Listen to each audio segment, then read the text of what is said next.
I like to speak on very important aspect of the teachings of the Buddha. Buddha's teaching is described as in a very beautiful passage which goes like this. Well expounded is the Dhamma by the Exalted One, directly visible, unaffected by time, calling one to come and see, leading onwards to be realized by the wise. This passage includes the description and the qualities of the Dhamma that Buddha taught. Out of all these qualities, I like to take one and want to spend a few minutes explaining the significance of this particular quality. That is called come and see. This is a very popular term that most people are quite familiar with, and also a term that most people have misunderstood. I like to point out few things in this particular phrase, particular quality of the teachings of the Buddha. Come and see, when you hear the word come and see, you begin to wonder who sent this invitation. Come and see is an invitation. People ask you to come and see a video, come and see this movie, come and see this picture, come and see this animal, and so forth and so on. Always you hear somebody asking you to come and see. Similarly, when you hear this phrase, come and see, you might wonder who sent this invitation. Some people say Buddha sent this invitation. In fact, friends, Buddha never sent any invitation to anybody. Buddha simply said that this invitation is there, and therefore we should not think that Buddha sent invitations to people, come and see him, come and see the Dhamma. He was not interested in sending invitations. And therefore, when you receive this invitation, come and see, or read this particular part, come and see, you begin to wonder who sent the invitation and asking you to come where and to see what.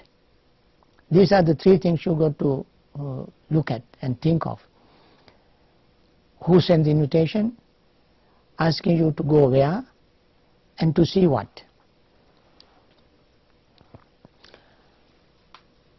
This invitation comes to you from the Dhamma. Dhamma invites you.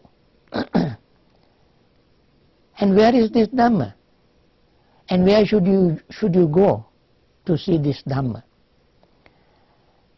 Is it going to a library, opening books, or going to a temple, going to a bookshop, or a shopping mall?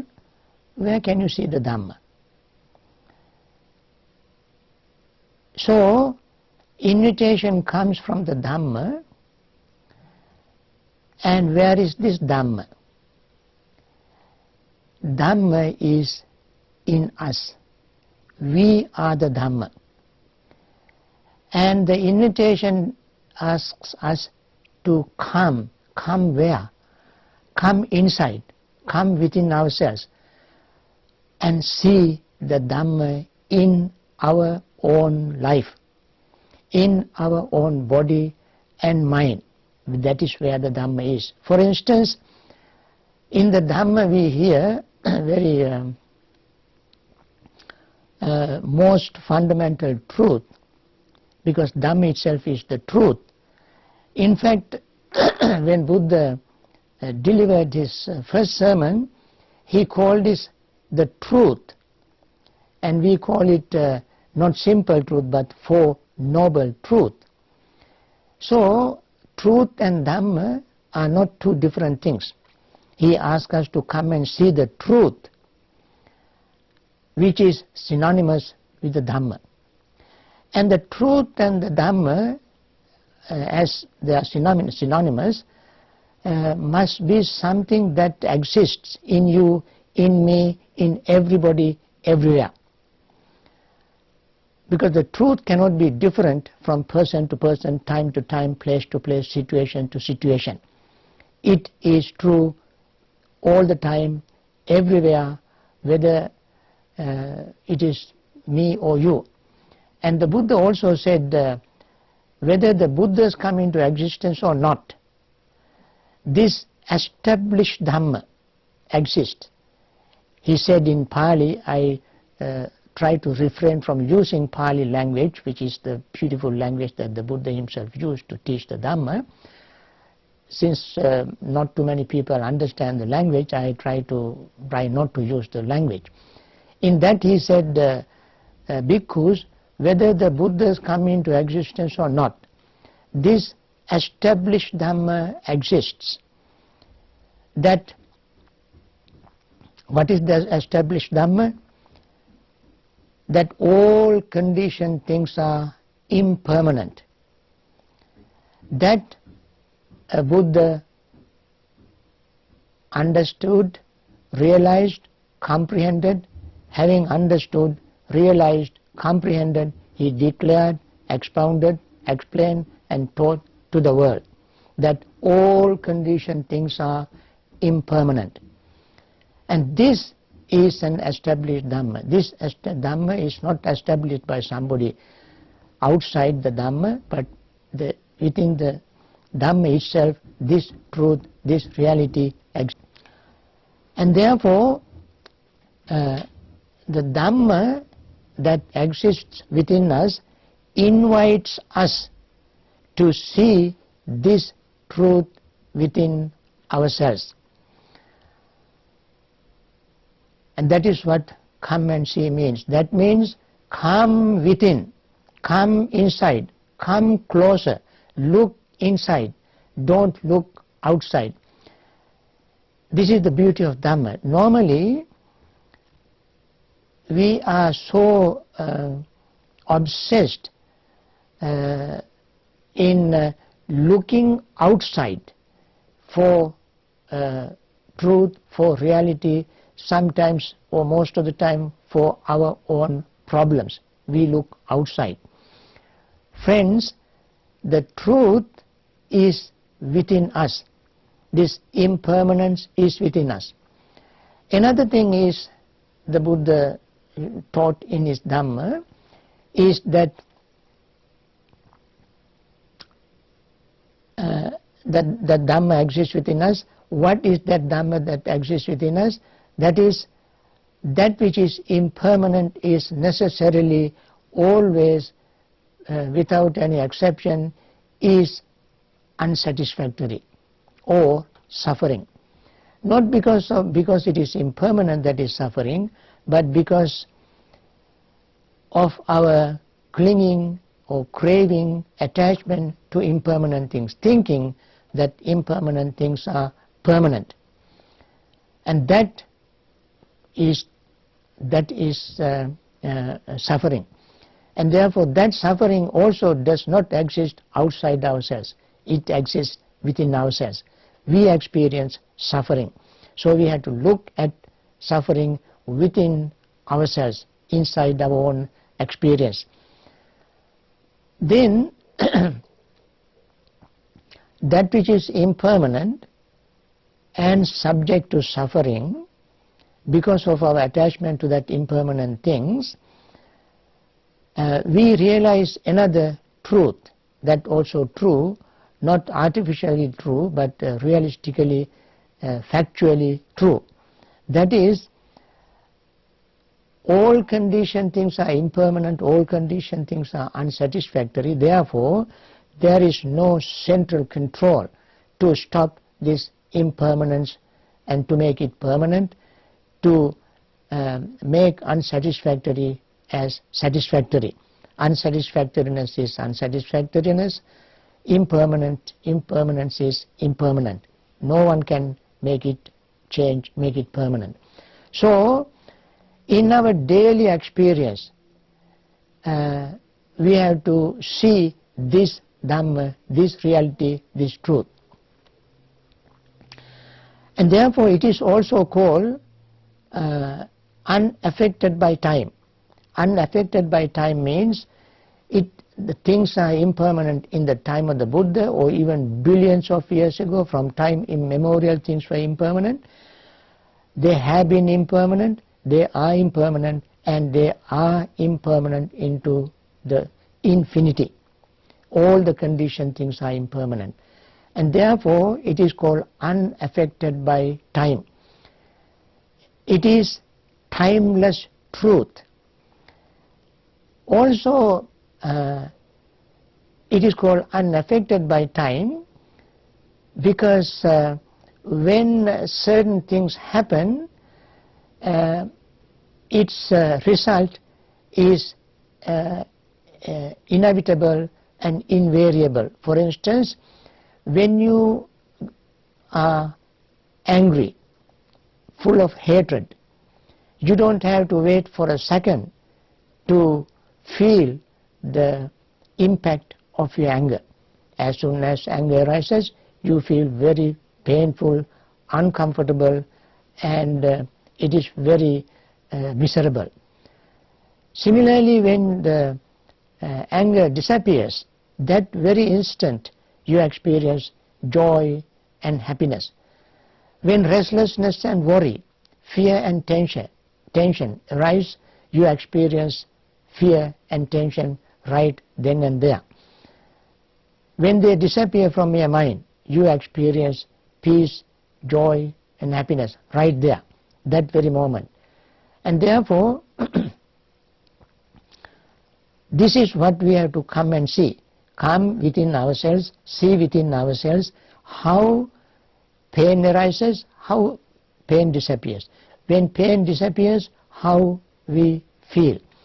And this is universally true. It doesn't vary from person to person, situation to situation, time to time.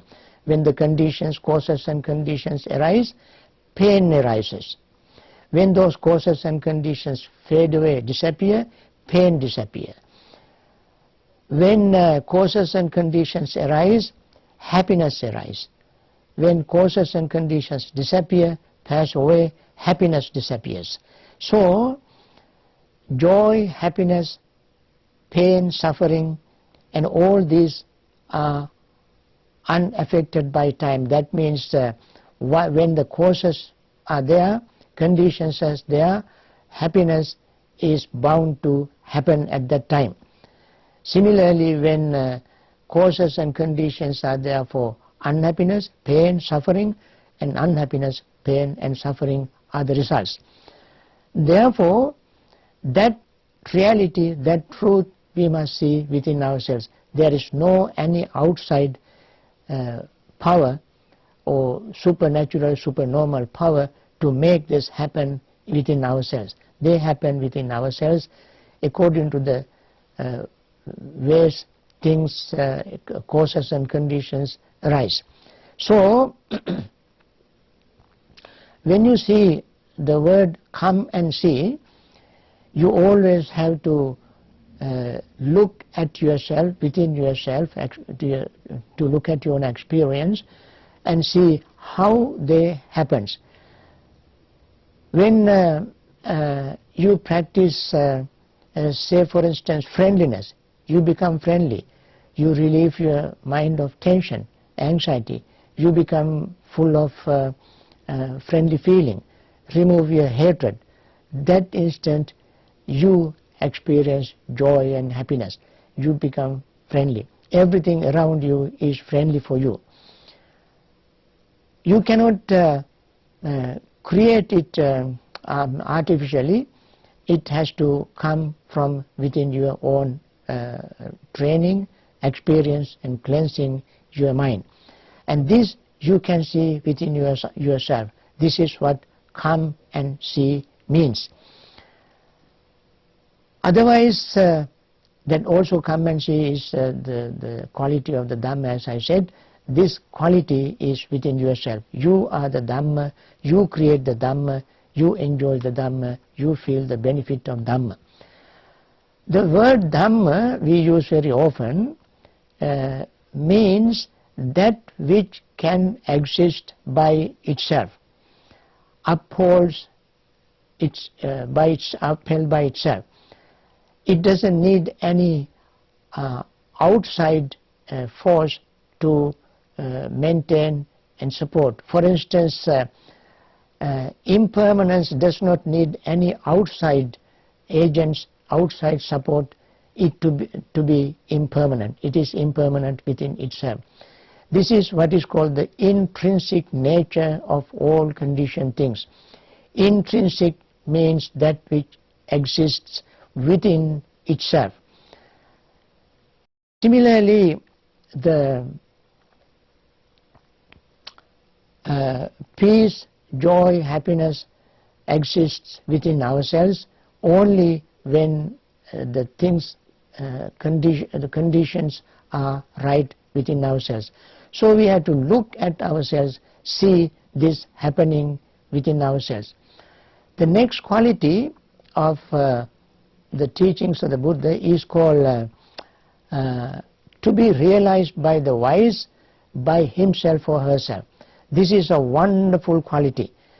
Dhamma has to be realized, understood by the wise, not the unwise.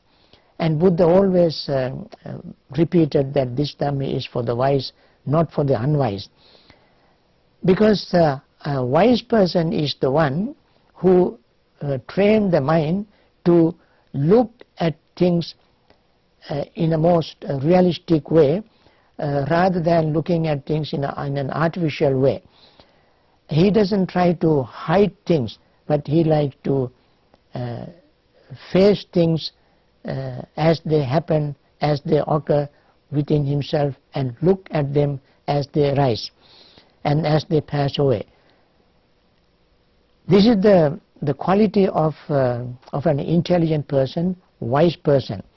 Wise person is the one who learns to accept reality as it arises, rather than trying to run away from reality. And this is also a wonderful quality of the truth of the Dhamma that Buddha taught. Friends, truth, untruth, it is said, has only one leg, but the truth has two legs. The untruth, therefore, cannot last too long. It falls, it becomes weak and disappears. The truth stands forever, and it never becomes weak. Truth remains to be truth. So the wise person's duty is to realize this truth. So for the realization of the truth, one does not go outside oneself. One looks within oneself. Inside, the truth appears, arises within oneself. So where there is truth, there is Dhamma. If the truth is within ourselves, Dhamma is within ourselves as well.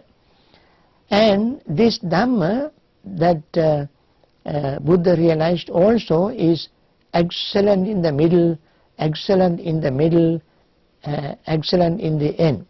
Excellent at the beginning, excellent in the middle, excellent in the end. And therefore it is called well expounded by the Dhamma by the Exalted One. Well expounded means he showed the beginning, excellent beginning. He showed the excellent middle, and he showed the excellent end. What is the excellent beginning? Excellent beginning is discipline, disciplining our senses. It is because through our senses that we experience great deal of pain and suffering. And when we discipline our senses, to the degree and extent we discipline our senses, to that degree and extent we experience joy and happiness. Therefore, disciplining senses is the beginning of the truth and the reality. What is the middle? Middle is called concentration. Of course, concentration does not occur naturally. We have to make certain effort, we have to train ourselves. And the basis of concentration is discipline of our senses. Only disciplined mind can gain true concentration. When the mind is not disciplined, then concentration becomes impossible. And the moment we try to gain concentration, we experience a great deal of restlessness, worry and distress, and we feel remorseful, and therefore concentration will not arise. The third aspect or the third stage of excellency is the end. End is excellent. What is the end? End is wisdom. Wisdom arises from concentration. How? Because it is concentrated mind that can see the truth as it is. When the concentration is not there, we cannot see the truth. What the concentration does, it focuses the mind on the reality. Only when we focus the mind on the reality, that reality becomes clear to us. So concentration helps to gain insight. Insight helps to gain wisdom. So concentration does not arise without training our mind, without disciplining our senses. And therefore, when these three are complete, discipline senses, we discipline our mind. When the mind is disciplined, we gain concentration, and the concentrated mind can see truth and the reality exactly as it is. Without concentration, we don't gain that insight, that wisdom. And therefore, the Dhamma teaches us how to discipline ourselves, how to gain concentration, and then how to gain wisdom. Now, concentration is like a laser beam, and insight is like our eyesight. Of course, insight, concentration also needs another supporting factor. That supporting factor is effort, which also is supported by mindfulness. Now, these are the factors that we find in the Dhamma to make our life happy. So when concentration is focused on the truth, we need the strength to hold the concentration on it, just like a beam. When you laser beam, when you focus laser beam on an object, you have to have a steady hands. When the hands are shaky, even though concentration or the laser beam is strong, you cannot focus the laser beam on the object that you want to focus the laser beam on. For instance, you want to operate cataract using laser beam. If your hand is shaky, you cannot use the laser beam. You will burn all over the patient's eyes. But if you have a powerful steady hands, you can focus laser beam on the cataract. At the same time, you need deep insight, wisdom to see the reality. Wisdom or insight is like your eyes. When you focus your mind, when you focus your laser beam on a cataract, you not only should have strong hands, but also you should have a good eyesight to use the laser beam. Similarly, in the Dhamma we learn to train the mind to gain concentration and develop our insight to see the reality, and use the effort to focus our mind to see the reality and understand the reality exactly as it is. So these are the extremely important factors of the Dhamma that Buddha taught us, in which we have invitation coming from the Dhamma itself, because Dhamma keeps reminding us always to look at ourselves, see within ourselves, realize our own predicaments, our own shortcomings, our own wholesome things, powerful things within ourselves. This mind, in fact, is luminous, luminous by itself, but through the external adventitious psychic irritants, defilements, this mind becomes polluted, unclean, impure. This doesn't mean the mind is always, although it is luminous, it is not totally pure. Luminosity simply means that it has a potential of cleansing, and this potential shows up in luminosity. So we have to make use of this potential of the mind to make it use this luminosity, this potential, to make it clear and pure, and to see the truth as it is, using our wisdom, understanding, only to make our life really peaceful and happy, which we can do in this very life. We don't have to die to experience peace, joy and happiness that we can do, achieve in this life itself.